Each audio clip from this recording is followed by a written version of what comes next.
ونستعينه ونستغفره ونعوذ بالله من شرور أنفسنا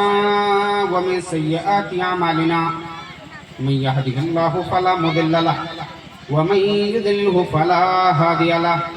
وأشهد أن لا إله إلا الله وحده لا شريك له وأشهد أن محمدا عبده ورسوله يا أيها الذين آمنوا اتقوا الله حق تقاته ولا تموتن إلا وأنتم مسلمون يا أيها الناس اتقوا ربكم الذي خلقكم من نفس واحدة وخلق منها زوجها وبث منهما رجالا كثيرا ونساء واتقوا الله الذي تساءلون به والأرحام إن الله كان عليكم رقيبا يا أيها الذين آمنوا اتقوا الله وقولوا قولا سديدا يصلح لكم أعمالكم ويغفر لكم ذنوبكم ومن يطع الله ورسوله فقد فاز فوزا عظيما أما بعد فإن خير الحديث كتاب الله وخير الهدي هدي محمد صلى الله عليه وسلم وشر الأمور محدثاتها وكل محدثة بدعة وكل بدعة ضلالة وكل ضلالة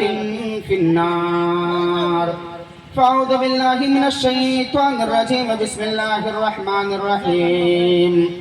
ألف لام ميم ذلك الكتاب لا ريب فيه هدى للمتقين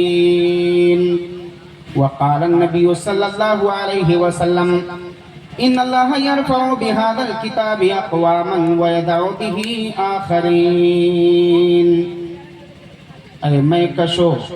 یہ درد تہے جام بھی پیو اے میں کشو یہ درد تہے جام بھی پیو ترسو گے پھر یہ جام پلایا نہ جائے گا ترسو گے پھر یہ جام پلایا نہ جائے گا جناب صدر باوقار استاد نیپال حضرت مولانا خورشید احمد سلفی حفظہ اللہ و تعالی شیخ الحدیث جامعہ سراج العلوم السلفیہ جھنڈا نگر نیپال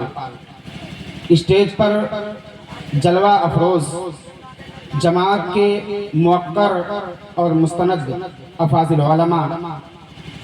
سامنے بیٹھے منکھلیہ اور قرب و جوار سے آئے ہوئے اہل اسلام پردے کے پیچھے تشریف فرما میری مائیں بہنیں بیٹیوں اور اسی طرح سے اس بزم میں شرکت فرما رہے سیاسی سماجی لیڈران اور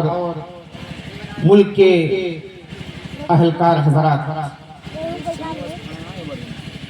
سب سے پہلے میں اللہ رب العالمین کا شکر ادا کرتا ہوں جس نے مجھے توفیق دی کہ میں آپ تمام حضرات کے سامنے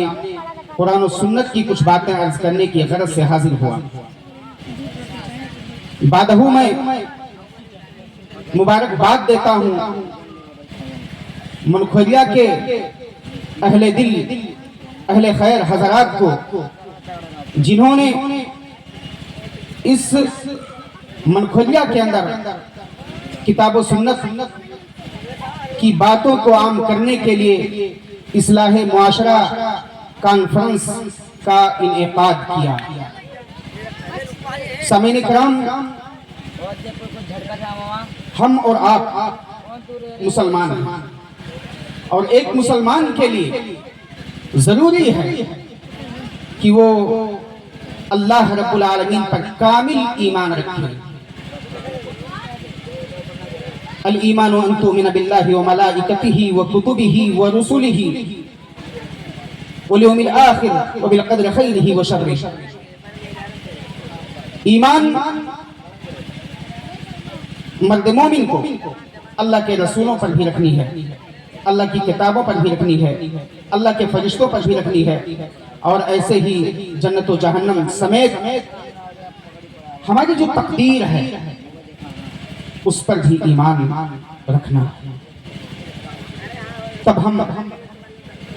ایک مومن کامل بنیں گے، ایک مکمل مومن بنیں گے۔ کتابوں کے حوالے سے عموماً اور قرآن مجید کی عظمت اور قرآن کے تئیں ہمارے رویے کیا ہیں، میں آپ تمام حضرات کے سامنے کتاب و سنت کی کچھ باتیں عرض کرنے کی کوشش کروں گا، باری تعالیٰ سے اس دعا کے ساتھ کہ اللہ رب العالمین ہمیں حق اور سچ بات کہنے کی توفیق دے، ساتھ ہی ساتھ ہم تمام لوگوں کو سننے کے ساتھ ساتھ عمل کی توفیق بخشے، آمین۔ سامعین کرام، قرآن مجید یہ اللہ رب العالمین کی کتاب ہے، بڑی عظیم کتاب ہے، محترم شان کتاب ہے، اور اللہ رب العالمین نے جتنی آسمانی کتابوں کو نازل کیا، کسی کی حفاظت و صیانت کی ذمہ داری اللہ رب العالمین نے اپنے سر نہیں لی، لیکن قرآن مجید کو مقام اور وہ مرتبہ